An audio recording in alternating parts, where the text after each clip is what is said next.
Hello everybody, I'd like to thank you all for watching the video. Today I will be showing you how to import an AutoCAD drawing file into SketchUp in efforts to produce a 3D model. So without further ado, let's get right into it. Our first step is going to be to open up SketchUp.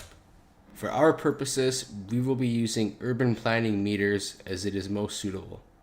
Next, we're going to click File, Import, and we're going to open the file.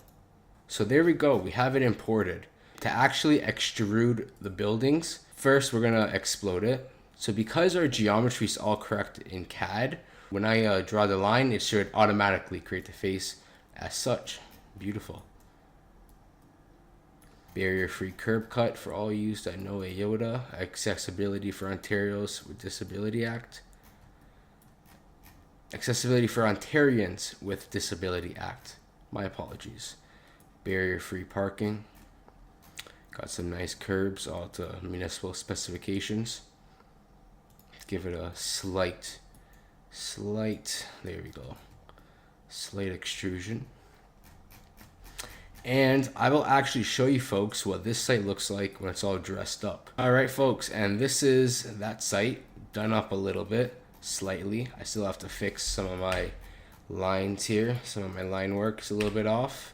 But nonetheless, that's what it looks like. I also want to show you folks another site plan that I've created, and I will show you what this looks like in SketchUp. This is the exact same site. I've actually conducted a shadow impact study, which is why you see the shadows. This is properly geo-referenced. Tim Hortons, I decided to model that. We have a parquet here, gazebo.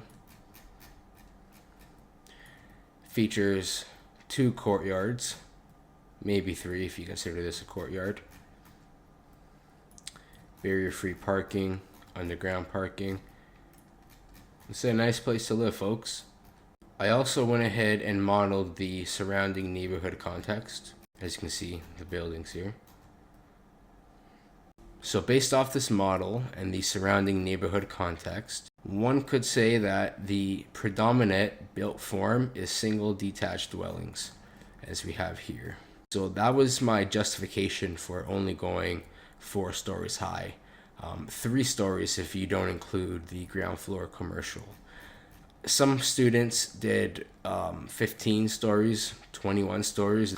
However, my justification for 3 stories or 4, however you want to consider it, was the predominant neighborhood built form.